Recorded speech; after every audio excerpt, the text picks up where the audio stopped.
Good afternoon, everybody. This is Dr. S. Naeem Banu, Assistant Professor of Political Science, Indira Priyadarshini Government Degree College, Nampalli, Hyderabad.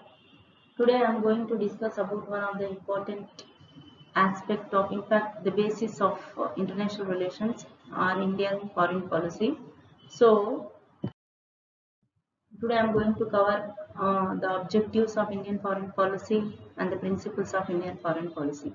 Before going to know what are the determinants of Indian foreign policy, it is important to know that what is a foreign policy. A foreign policy is a set of political goals that define how a sovereign country will interact or act with other countries of the world. So foreign policy is nothing but a set of rules and regulations so as to follow in determining the relation of one country with that of other countries of the world. So the execution or the implementation of the foreign policy involves deepening political, socio-cultural and trade, in fact defend ties between the countries, as well as participating in multilateral forums involving many countries. So the implementation of foreign policy of any country includes socio-economic, political, trade, cultural and defense ties with other parts of the world, which is going to reflect in participating in multilateral forums of the countries of the world.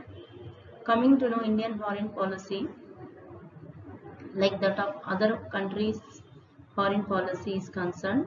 In fact, Indian foreign policy is the product of a complex interplay of variety of factors such as history, geography, ethos, power potential, polity, etc. It means uh, the factors such as historical legacy of India, geographical position of India, ethics and power potentiality and polity, that the nature of polity that has been vogue in India. These are the factors which determines Indian foreign policy. Coming to know the history, historical legacy, as everybody knows that India is the land of what I want to say, the spirituality. India is the land of natural resources. It has attracted several invasions, as a result of which the history of India has determined by several conquests, like that of the foreign invasions like foreign Aryans, Muslims and even Europeans, particularly Britishers. So these factors of historical legacy of India determine Indian foreign policy with that of other countries of the world.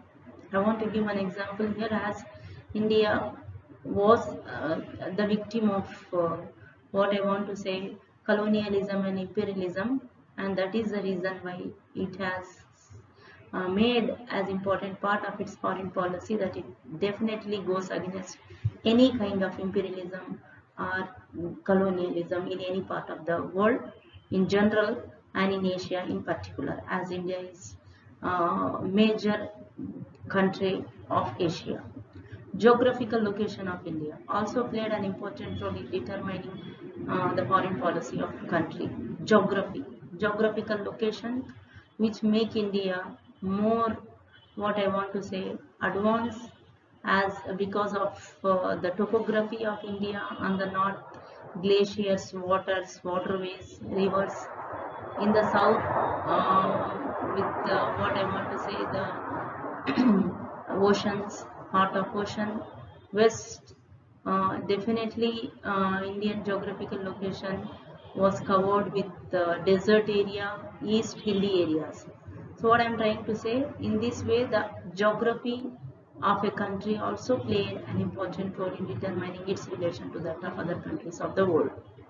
Ethics, definitely we cannot deny the fact that Arthashastra, which was a treatise, best treatise on administration, totally based on Vedas, ethics, morals. So always Indian foreign policy attracted the attention of the world by giving a message to the world in the form of peace. So India has been the supporter and protector of peace of not only in the continent but throughout the world. power potential. Here I want to discuss one thing, that means power potentiality or the nature of the polity that also played an important role to determine the foreign policies, changing foreign policy, I should say, of India.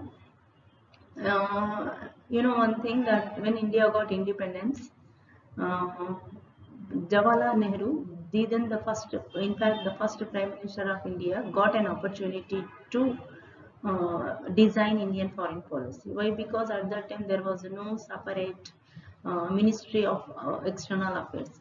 So even I want to say that the basis of Indian foreign policy was laid down even during British rule, when Indian National Congress has laid the foundations for Indian foreign policy during 1936 itself. However, when Nehru got an opportunity to become the Prime Minister of India, he has taken full in charge of foreign affairs. In fact, one of the reasons why Gandhiji has chosen Nehru as a prime ministerial candidate instead of Sardar Vallabhbhai Patel was because of his knowledge in international affairs. So Nehru stands at the figure of not only public figure of India, but he was having the intellectuality or the international affairs also. And as a result of which he got an opportunity. So the power potentiality means the power which he was having as the Prime Minister of India, he utilized in designing Indian foreign policy. As everybody knows that two important aspects of Nehru, who has laid the foundation for Indian foreign policy, even now in this changed scenario also, India has been following. Definitely, Panchasheel was the brainchild of Nehru and non-alignment movement.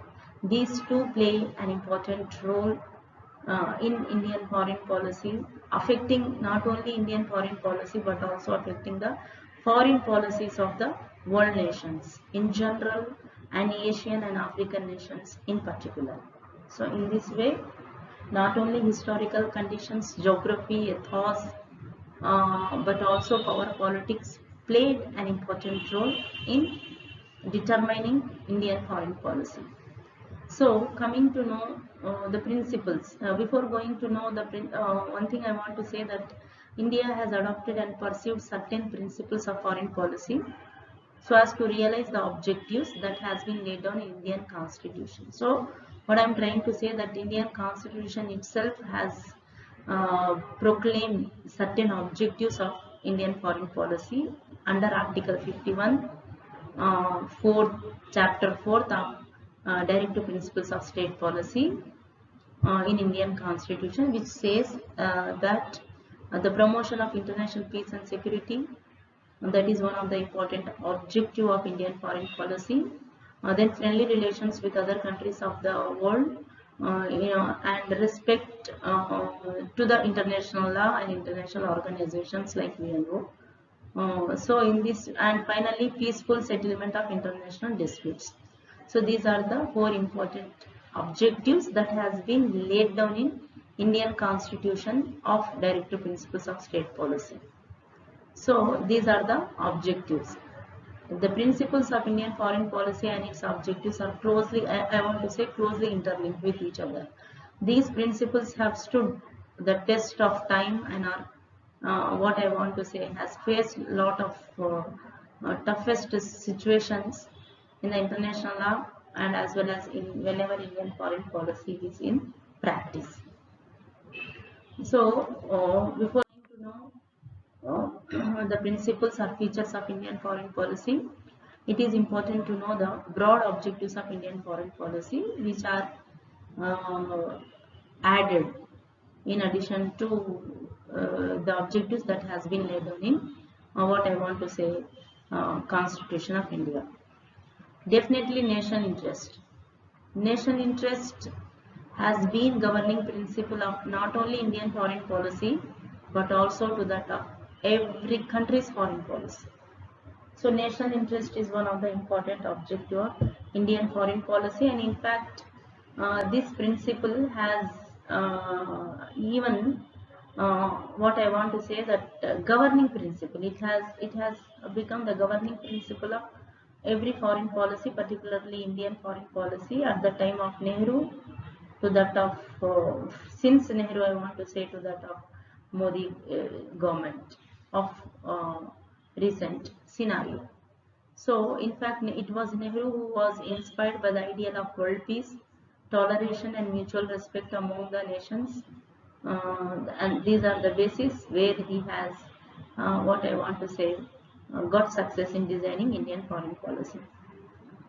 In operational terms, I want to say that the idea of national interest takes the form of concrete objectives of foreign policy. According to some international scholars, that one of the important concrete objective of any country's foreign policy is that of national interest. I want to give one most important example as far as the topic of national interest is concerned.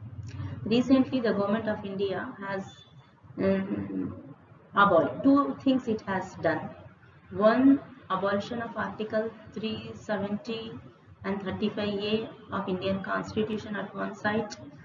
Okay, at another side it has passed an act, and that is called Constitutional Citizenship Amendment Act. Definitely these two actions of Indian government are going to hurt the sentiments of minorities, but these activities of government of India has been justified on the basis of national interest. Coming to discuss why Article 370 has been abolished because of national interest. Because so as to stop the what I want to say, the border cross-border terrorism. That is number one. Number two, coming to know Citizenship Amendment Act, where this act has been made so as to protect the interest of the Indians.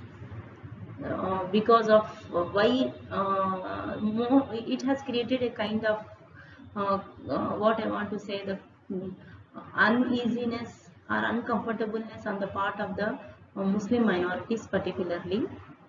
But the justification is, we can say, in form of that if Muslims have been included uh, in that act, it would definitely would have given raise to the what I want to say, the ISIS threat. So in this way, so as to stop any kind of terrorist activities, terrorist arrival in India, and that is the reason why, because of national interest, the government of India has passed this bill. That is another thing to be discussed. How these two acts, either one abolition of article or making an act in form of CA, how it is going to affect Indian foreign policy, policy towards its neighboring countries, directly to that of Pakistan and indirectly to that of China, etc. That is another topic to be discussed. So I have just given an example that how much importance a country, particularly India, has to give her national interest. So according to Appa Dorai and M.S. Rajan, a great international foreign policy analyst, there are three fundamental objectives of Indian foreign policy. In addition to this national interest, there is a need that we should discuss it. First one, preservation of India's territorial integrity and independence of foreign policy. That is very important to discuss. Second one, promoting international peace and security. And third, and very important one, that is economic development of India. So let us discuss one by one. First, one of the important objective of foreign policy, either from Nehru to Modi ji, Indian foreign policy always try to protect or preserve the Indian territorial unity and integrity. The territorial integrity and the protection of national boundaries from foreign aggression is the core interest of Indian nation. Why? Because Indian geographical location always attracts the foreign aggression. India had gained a hard to earn independence from foreign rule after a long time, and that is the reason why India knew better the pains of struggle, and thus it was natural for her to give due emphasis on the independence of foreign policy. India's efforts to strengthen Afro-Asian solidarity endorsements of principles of non-interference in internal affairs of other nations, and finally adoption of policy of non-alignment should be seen in this regard.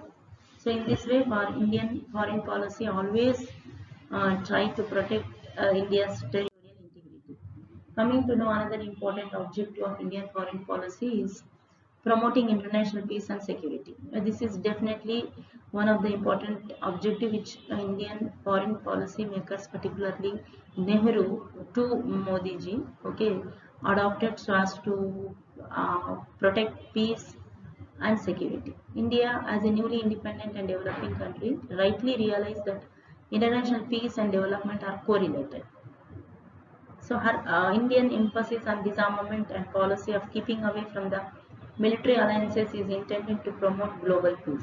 Here India has followed Gandhian, as what I have already told you, Gandhian thought for promoting non-violence and peace to resolve the conflicts and disputes among nations of the world. Coming to know another important objective of Indian foreign policy, as we can give the example of best example in fact within the short period of what I want to say, um, the term means the office of Prime Minister.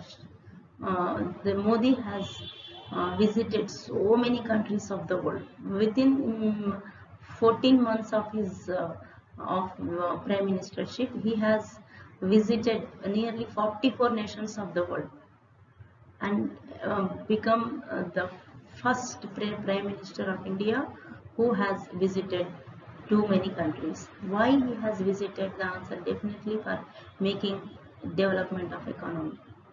So for fast development of a country, the fundamental requirement of India since independence until now also is economy.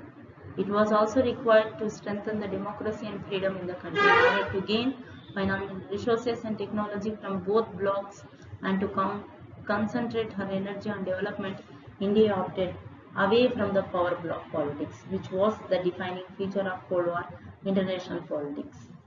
This is what the philosophy that lie behind non-alignment movement followed by initiated in fact by Nehru. The foreign policy practice of India also reveals its two other objectives: elimination of colonialism and racialism, and second one, protection of interest of the people of Indian origin abroad.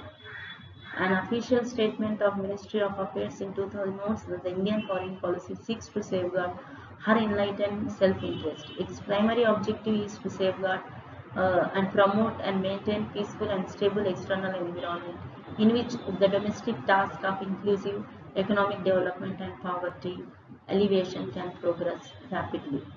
That is what the foreign policy makers believes. Thus, India seeks a peaceful platform and works for good neighborly relations in her extended neighborhood. Indian foreign policy also recognizes that the issues such as climate change, energy, and food security are crucial for India's transformation, since these issues are global in nature and it requires global solutions also. This is what the objectives of foreign policy. Coming to know another important aspect of Indian foreign policy, principles. What are the principles that Indian foreign policy our foreign policy makers have been following since independence until now? While keeping in view the fundamental objective of Indian foreign policy, India has adopted and pursued certain principles to realize these objectives. What are they means?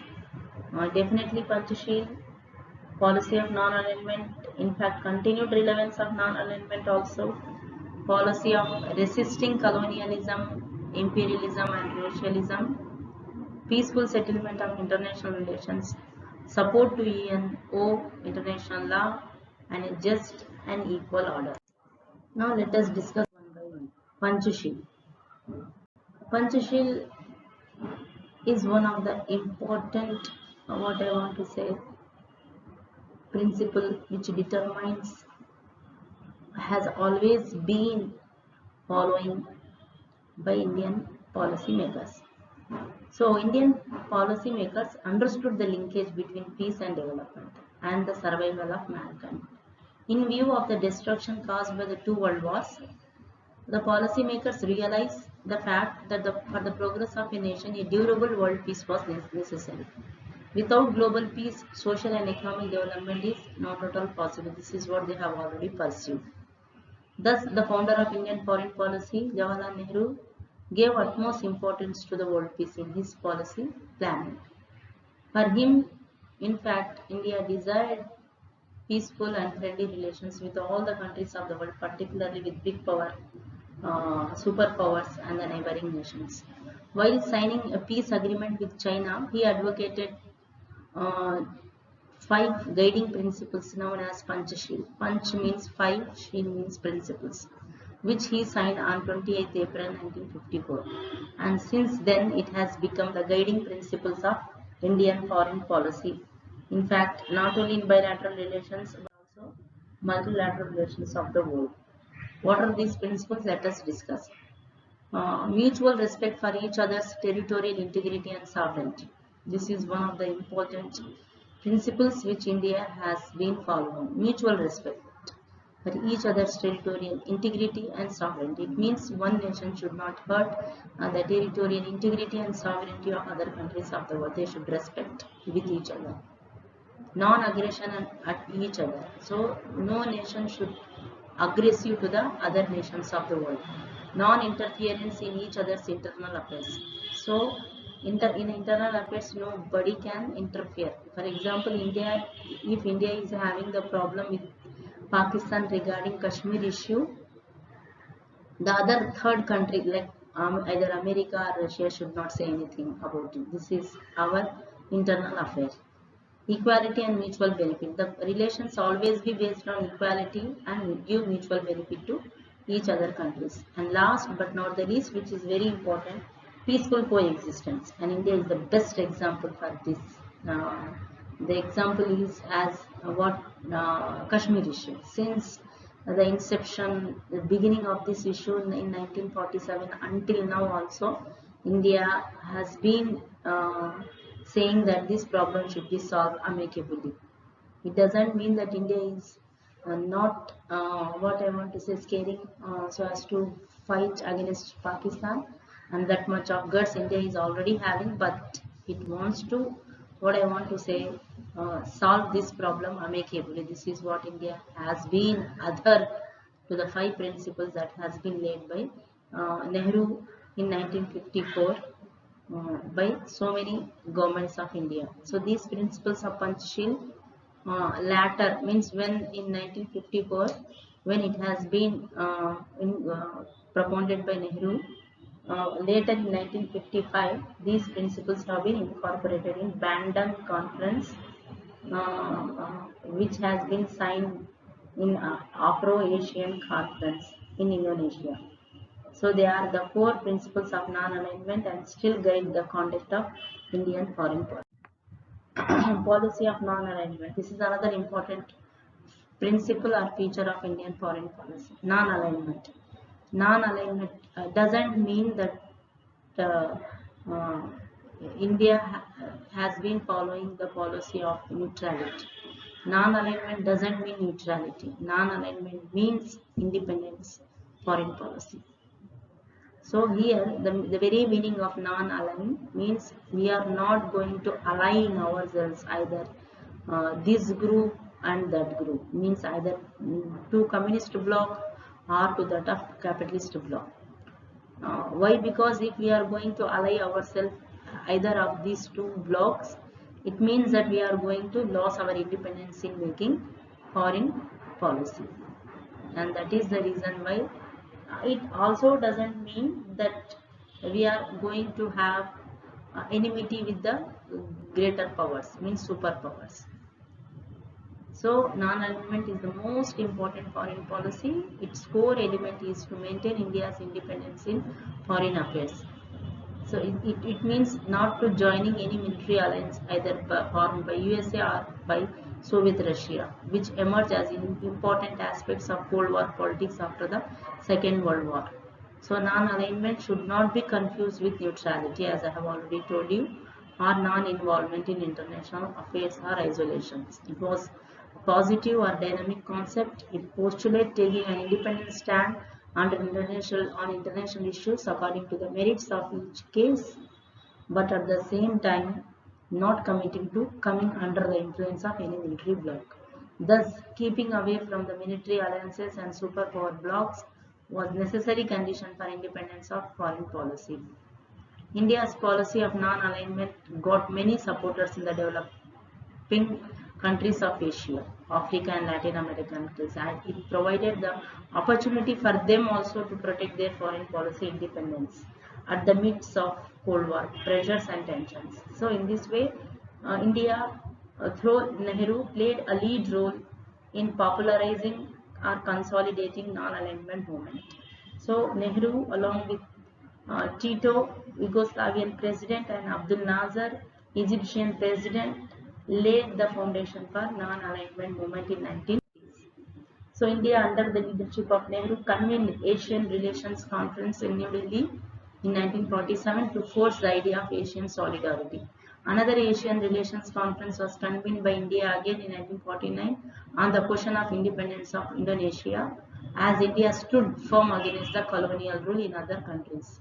The larger conference known as Bandung Conference in 1955, where 29 countries of Asia and Africa participated so as to forge the Asia-Africa unity. So the conference laid in this way foundation for the non-alignment movement. So which include five principles of Panchashil. The leaders of the conference pledged to work together for colonial liberation, peace, cultural, economic and political cooperation among the developing countries. The Bandung Conference was precursor to the NAM, which held its first meeting or summit in 1961 at Belgrade in Yugoslavia. Since then, non-aligned movement has not looked back so far as it's until now. Nearly 16 summits have been taken place, and the last. So it provides all its members, regardless of their size and development, an opportunity to participate in the global decision process. So India until now has hosted 7th NAM summit in New Delhi in 1983. In this summit, India has took up the cause of development, disarmament and Palestine issue. So actually non-alignment was definitely the product of Cold War politics, and which has taken place since 1945 to 1990, because in 1990s what happened, Cold War has been ended. So after the Cold War was no more, then what is the relevance of NAM? That is the question that has raised by several scholars of the world. As NAM was, they are saying that as the NAM was the product of Cold War politics and the bipolar politics, many scholars question that the relevance of NAM even after the end of Cold War and disintegration of Soviet Russia. Again, the globalization led to the change in the priorities of even its chief votaries like India, which tried to adopt new liberal market economy principles in order to integrate itself with that of global order. This new situation generated the impression as if NAM is sidelined and its relevance is declining. However, if we go deep in the basic features of NAM, it appears to be equally significant also in changing context due to the following factors. Like as the world faces greater threat from an unipolar world led by USA after the disintegration of Soviet Russia, the NAM can act as a check against the undue dominance and hegemony of any country or any bloc, number one. Number two, the developed means North and the developing means South world now have divergent views over the several global and economic issues. The NAM may provide a forum for the third world countries so as to engage the developed nations in productive dialogue. So in this way, NAM will provide as a dialogue between North and the South, developed North and developing South. This is called North-South dialogue. So NAM can also prove to be a powerful mechanism to forge not only North-South dialogue but also South-South cooperation, which is essential for their collective self-reliance in the presence of market-driven order. NAM can provide an important forum for developing countries to discuss various global problems and issues and introduce reforms accordingly so as to bring development and so as to reform UNO also and international financial institutions like World Bank, IMF in order to make use of these uh, organizations. Another important principle of what I want to say, India's foreign policy is policy of resisting colonialism, imperialism, and racism. As India has been the victim of colonialism, racism, and imperialism, and was as such opposed to these evils in any form. Means India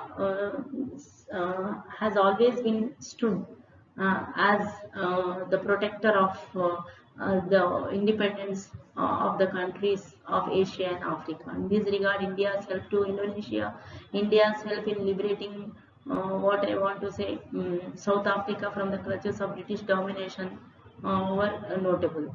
India considers colonialism and imperialism as a threat to the international peace and security, and that's why India was the first, in fact, to bring the issue of apartheid in the UNO in 1946.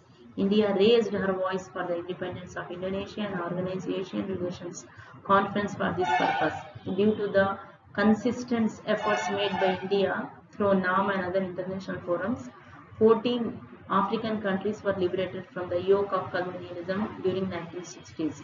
India made, in fact, I want to say, sincere efforts to end the scourge of apartheid in South Africa. At India's initiative only, NAM set up the Africa Fund, that is for action for resisting imperialism, colonialism, and apartheid in 1986 to help the frontline states which were victims of aggression of South Africa for supporting the cause of fight against the apartheid. India made a generous contribution to this fund.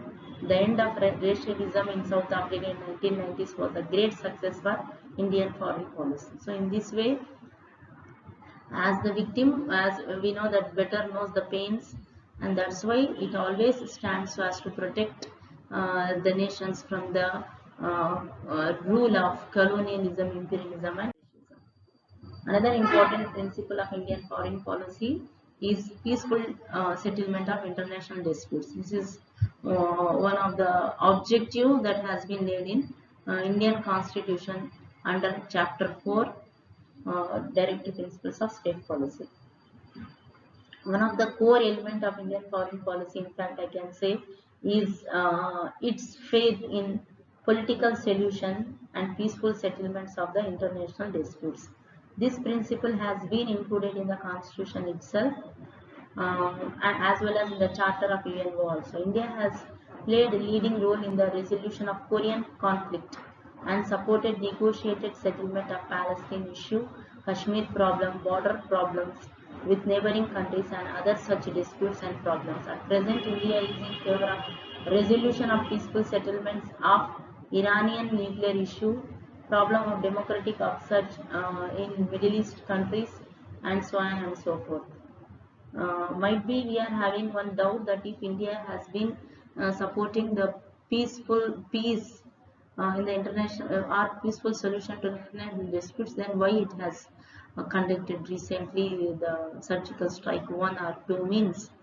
I want to say that it is not India which has initiated the process of violence. It is in fact an answer which has been given to the insurgent activities that has created a disturbance on Indian army forces. And the two Indian answer to this is in form of India has attacked not the army people, not the common people, but on the what I want to say the terrorists.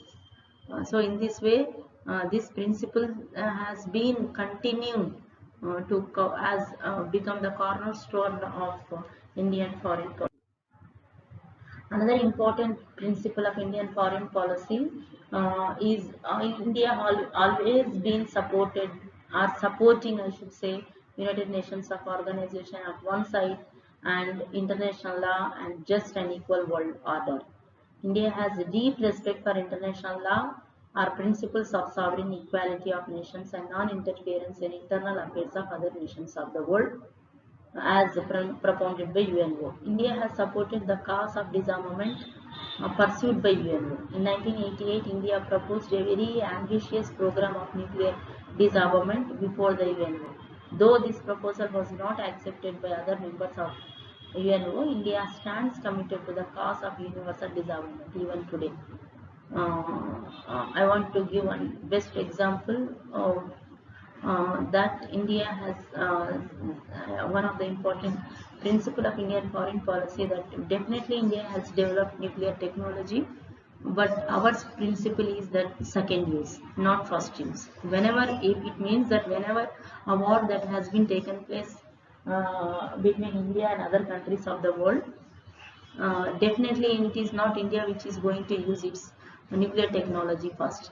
If the our enemy country is going to use, then only India is going to answer it with nuclear technology. So in this way, and India has been developing, I want to say, the nuclear technology not for destructive purposes, it means for military purposes, but for civilian purposes. India has in this way played a key role in preserving the world peace by helping in the decolonizing process and through active participation in UN peacekeeping activities. Whenever UNO has asked Indian support in solving any kind of issue, either the issue is related to Iraqi war, or the issue related to solve any kind of problem in any part of Africa, India has responded quickly.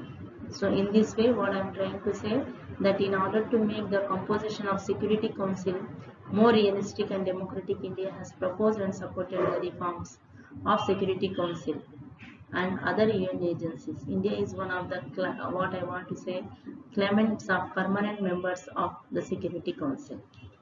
Uh, in conclusion, what I want to say, that India is politically stable country, and it's when compared to other countries of the world, particularly in Middle East countries or our neighboring country like Pakistan or Nepalian countries or whatever it may be. India is one of the strongest and biggest democratic country in the world, which is stable, and its economy is also steady.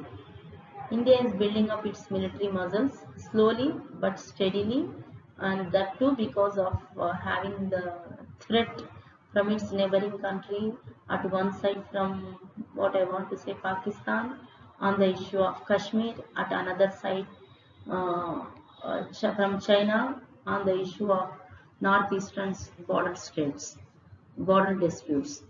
So as a large market, I want to say India is an attractive destination for foreign investments, joint ventures, commodity exports. India's stature in international affairs has always been grown considerably in recent years, when Modi has taken the charge of prime ministership. Arguably, India's time has come. A certain degree of assertiveness in foreign affairs was visible even during the past 5 years, when India appeared to punch according to its weight. So it means that India now has been on the way to become a global power.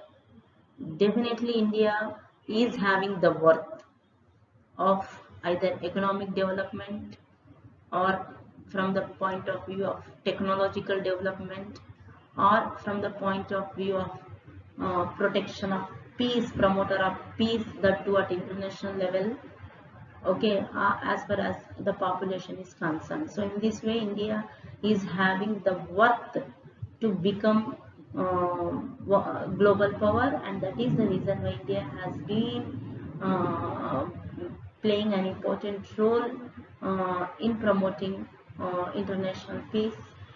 That is the reason why India has become the competitor, one of the competitor, along with Japan, Brazil, Germany, South Africa, to become the permanent member of Security Council. Definitely, by following these principles, India will definitely reach its goal of becoming permanent member of UNO. One thing I want to say, that India's role in promoting peace at the international level are definitely a commendable job. Even the governments have been changing, either the government of Congress or the BJP government or NDA government, whatever may be the changing of the scenarios, political commitments, ideologies have been changes, but I want to say 75% of the foreign policy that has been designed by Nehru, the supporter of the peace, even now has been continuing. This is what a commendable job that has been the Indian policy makers are doing. So, thank you for giving opportunity to say a few words about Indian foreign policy. Thank you.